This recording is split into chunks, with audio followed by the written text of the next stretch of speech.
Hi guys, Kerrod here at Joondalup Resort, and today we're going to be talking about one of those tricky bunker shots that you may come across when your golf ball there on a flat surface is plugged down into the sand. Let's get into it.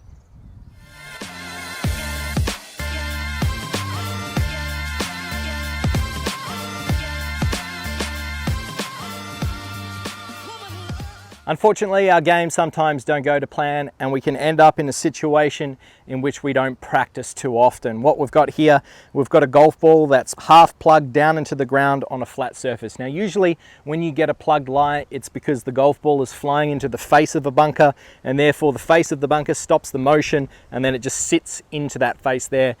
Those shots there, they're a little bit easier to play, but today we're going to be talking about the flat lie in which your ball is plugged. Now, this is quite challenging and we need to make some adjustments to our stock bunker shot process to really ensure that we're giving ourselves the best chance of getting it out. So first of all, understanding what needs to happen to get this golf ball out. Now, I've got some other videos about bunker play on the channel, so make sure you go and watch those to get a good understanding of how to improve your stock bunker technique. So we're going to gloss over those little principles there and then talk about some differences for this shot. For a normal bunker shot, what we'd be looking for is ball position forward. We'd be looking to get our upper body on top of the golf ball, club face open, and then we'd be looking to have this golf club head travel a long way up in the backswing and then also up in the follow through. The speed of that club head working through the sand would then propel the golf ball out. Now, if we just keep that the same for this shot right here, unfortunately, that golf club is not going to get far enough down into the sand. You're more than likely to hit the equator or the middle of the golf ball and you'll blade it across the green, or it will just stay into the bunker. So we need to change the variables about what to do in this situation. Now, looking at this lie, if the ball is sitting further down into the sand, essentially we need the bottom of the golf swing to go further underneath where the golf ball will lie. So knowing that and armed with that knowledge, what variables can we look at changing, not only in our setup, but also our swing? So in the address position, what I would like to see would be that with your upper body, to get this golf club moving further down into the ground, I want to see some tilt of the shoulders the opposite way. Now, this is going to feel very weird and uncomfortable for a lot of you that have never played this shot, but essentially what I need to see is that your lead shoulder is as low as you can in the bunker, okay? Now, when you do that, that'll encourage this golf club to work more of a steepening motion, and therefore as this golf club enters the sand, it's going to ensure that it digs more than a stock bunker shot. So principle number one in the address position would be to get the shoulders leaning as far down to the ground as comfortable. Now, you're probably going to feel like you're tilted way over to the left like this, but do it as much as you can within comfort, and that'll just ensure that you get a little bit of a steeper delivery, helping you get that ball out. So we've got our lead shoulder a lot lower. Now, in regards to the club face, depending on the shot you need to hit. So for example, let's say the pin's just cut outside of the bunker. You would want to have the club face more open than closed. Extending on from that, if it's on the back end of the green, well, then you could square the face up. But relative to expectations and what is required out of this shot here, really, if we can get it onto the green, that would be considered a good shot. So address position, lead shoulder low. For this one here, I'm going to have the club face slightly less open than I would normally.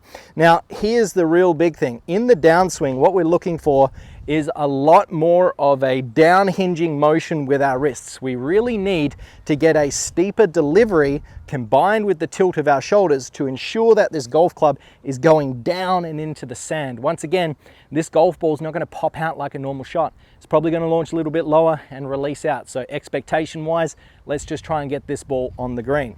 Left shoulder low. Now we need some more wrist. How are we going to promote that? Well, from the down the line view, as we take this golf club out, I'm feeling that my wrists, well, they're hinging in a more upward fashion. So instead of the club working around me, I'm feeling that the wrists are working on a more upward fashion like this. Now, when we do so, you'll see that this golf club looks like it works quite vertical. What that encourages on the way down is for that golf club to really dig down into that sand. It's going to get it going deep down into that sand, also helping that ball come out. So, wide stance, lead shoulder low. From here, lots of wrist hinge, and what we're looking for here is the feeling that this golf club's going to go extremely deep down in the sand. Now, based on some previous videos in which we talked about how the leading edge will cause that club to dig, in this situation here, having a slightly open face will ensure that the club just doesn't stick into the ground. If this leading edge is exposed and it just digs into the ground, there's not going to be enough energy to get that golf ball out and it's going to stay in. So we need to ensure that the club face is still slightly open. If we combine that with this very steep angle of attack, you'll find that the golf club will still move through the sand some degree.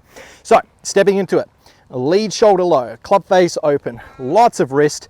Now the last thing you need here is speed. You want to try and create as much speed as you can, because if you're hitting that much down and you're using something like a 60-degree wedge, well, that ball's not going to travel very far. So you need a lot of speed to ensure that you've got the distance and the momentum to get the ball out of the bunker.